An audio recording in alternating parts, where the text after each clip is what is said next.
2026년 9월 5일 새벽 기도에도 하나님 앞에 나아갑니다. 다 같이 주기도문 하시겠습니다. 하늘에 계신 우리 아버지, 아버지의 이름을 거룩하게 하시며 아버지의 나라가 오게 하시며 아버지의 뜻이 하늘에서와 같이 땅에서도 이루어지게 하소서.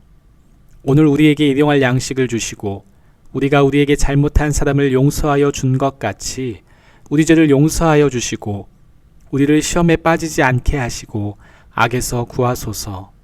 나라와 권능과 영광이 영원히 아버지의 것입니다. 아멘.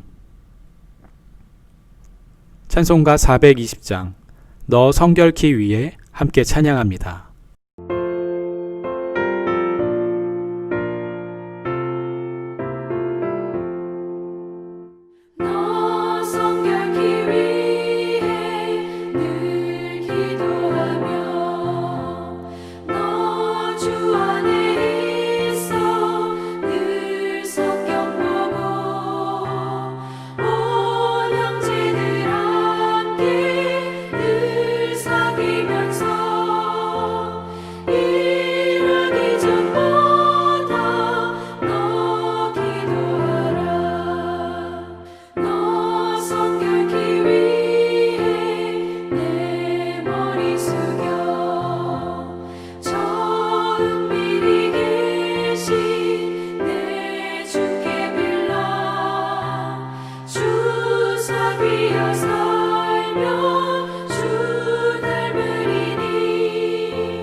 우리가 함께 볼 말씀은 고린도전서 10장 14절부터 22절 말씀입니다. 제가 봉독해 드리겠습니다. 그런즉 내 사랑하는 자들아 우상 숭배하는 일을 피하라. 나는 지혜 있는 자들에게 말한 것 같이 하노니 너희는 내가 이르는 말을 스스로 판단하라.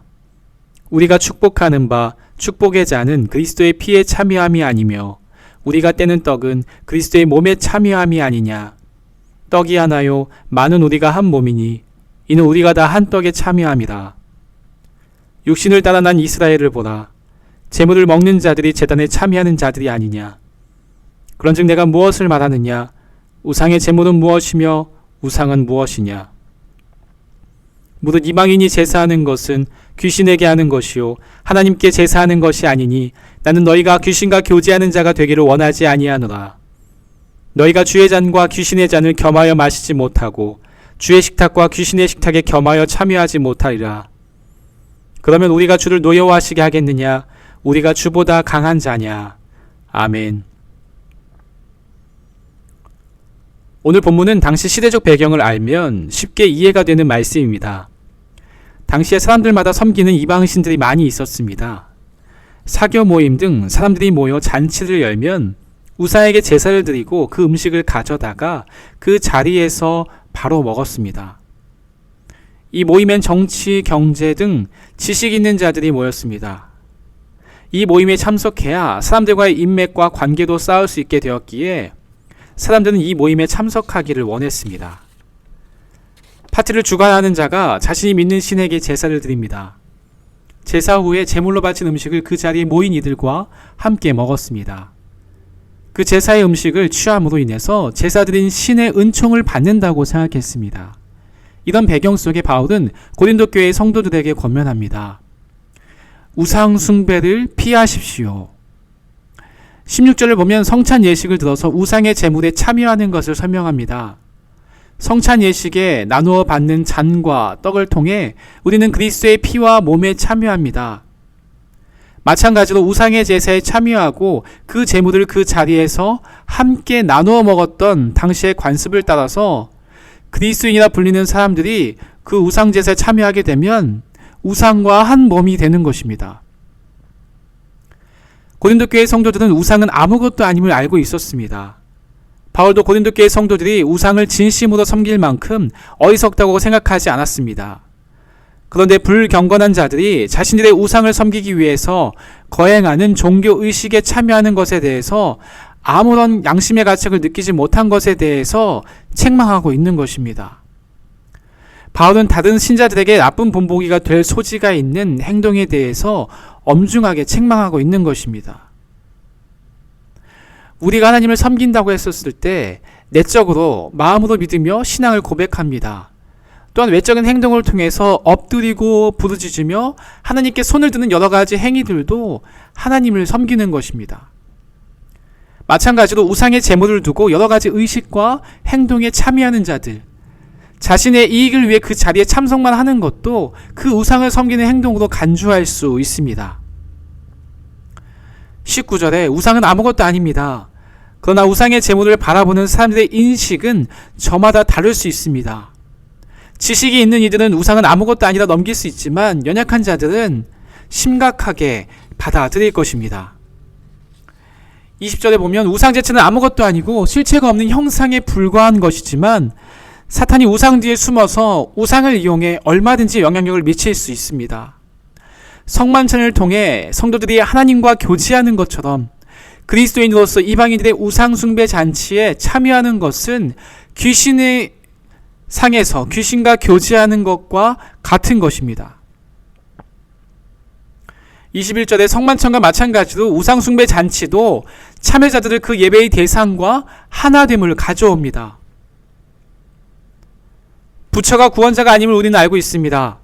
그렇다고 우리가 법회가 열리는 절에 가서 참여하는 모습을 보인다면 그것은 부처를 믿고 따르는 것처럼 보여질 것입니다.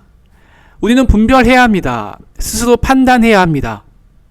비록 외형적인 것이며 우리의 마음은, 우리의 진심은 그렇지 않다고 하더라도 우상 숭배와 연관된 여러 가지 상징적인 행위들을 외적으로 동참하는 것을 우상 숭배라고 표현하고 있음을 발견하게 됩니다.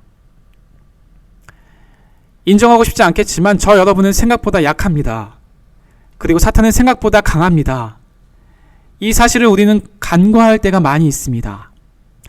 하나님의 자녀, 백성이 되었고 구원을 받았다고 확신하지만 우리는 삶의 자리에서 넘어지고 쓰러질 때가 많습니다. 죄 때문에 무너지고 사랑하지 못하고 절제하지 못하는 자신이 원망스러울 때가 있습니다. 그 죄책감과 자책감이 여러분을 짓누르고 힘들게 만들기도 하며 때로는 방종함으로 시간과 물질과 삶을 낭비하도록 이끌기도 합니다. 우리는 예수를 믿은 후에도 여러 가지 죄의 유혹에 흔들립니다. 그때 우리에게 일어나는 반전은 우리가 생각보다 약하다는 사실을 깨닫는 것입니다. 생각보다 약한 자신을 깨닫는 사람은 어떻게 행동할까요? 자신에게 소망이 없음을 알고 하나님께 소망을 두고 하나님을 바라보게 됩니다. 자신의 내재된 욕망을 알고 하나님 앞에 나아가 자신을 내려놓는 것입니다. 다 이해할 수 없는 상황과 현실에 대해 자신의 무지함을 알고 하나님께 지혜를 구합니다. 22절에 우리가 주를 노여워하시게 하겠느냐? 우리가 주보다 강한 자냐? 주님의 잔을 마시면서 귀신의 잔을 마심으로 하나님을 질투하게 할 수 없습니다. 우리가 주님보다 강해서 귀신의 잔을 함께 마셔도 된다고 말할 수 있을까요? 결코 그럴 수 없습니다. 하나님과 우상을 함께 교제하고 마실 수 없습니다. 우상숭배는 믿음이 없는 사람들, 구원을 받지 못한 사람들에게만 해당되는 것이 아닙니다. 우상숭배라고 하면 제사상 앞에서 절하는 것만을 생각할 수도 있습니다. 과연 그것만이 우상숭배일까요? 여러분이 가지고 있는 성경책이나 십자가 목걸이도 얼마든지 우상이 될 수 있습니다. 성경책이 우상이 되기도 합니다. 말씀을 보기 위해서가 아니라 사고로부터 지켜주지 않을까 하는 미신적인 마음으로 차량 안에 두는 것이라면 성경책이 우상이 됩니다. 같은 목적으로 십자가 목걸이를 차량 안 룸미러에 감아두는 경우도 마찬가지입니다. 우리 주변에 있는 그 무엇이든 얼마든지 우상이 될 수 있습니다. 여러분도 잘 알고 있듯이 이스라엘 백성은 하나님의 도우심으로 애굽에서 나올 수 있었고 홍해를 안전하게 건넜습니다. 하나님께서 구원해 주심을 직접 겪었던 백성이었습니다. 구원받았음에도 하나님께 불평과 불만을 내뱉으며 금송아지를 만들어서 그것이 너희를 구원해낸 여호와 하나님이라고 여기며 섬겼습니다.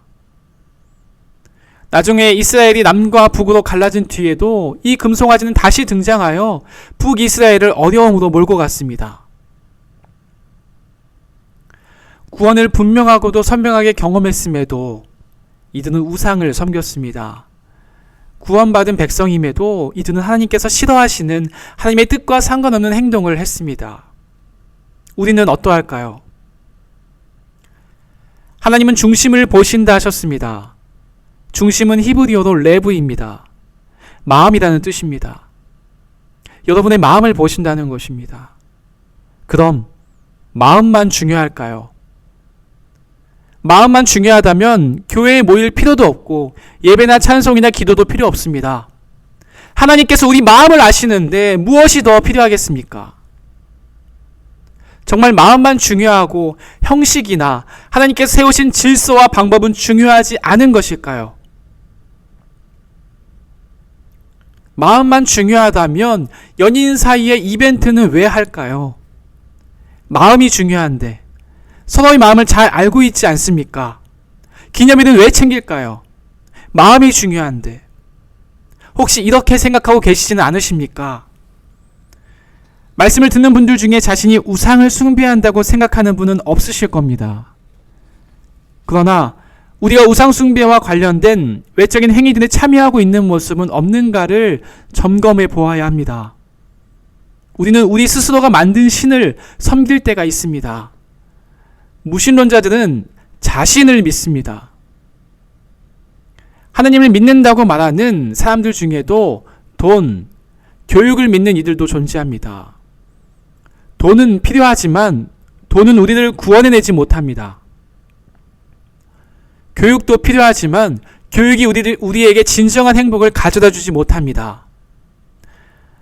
하나님께서 말씀하셨습니다. 악은 그 모양이라도 버리라고 말씀합니다. 우리는 하나님 말씀을 따라 우상 숭배를 멀리 해야 합니다. 마음만 지키는 것이 아니라 외형적인 형식에서도 우리는 스스로 분별하고 판단해야 합니다. 오늘 말씀처럼 하나님을 사랑하여 우상 숭배를 멀리하는, 하나님만을 온전히 섬기며 마음과 외적인 형식까지도 하나님을 온전히 섬기는 화평의 모든 성도들이 되시기를 주님의 이름으로 축원드립니다. 우리 시간 함께 말씀을 생각하면서 기도하기 원합니다. 우상 숭배를 피하게 하소서. 하나님을 향한 마음뿐만 아니라 외적인 모양까지 하나님의 뜻에 맞추어 살아갈 수 있도록 도와주시옵소서.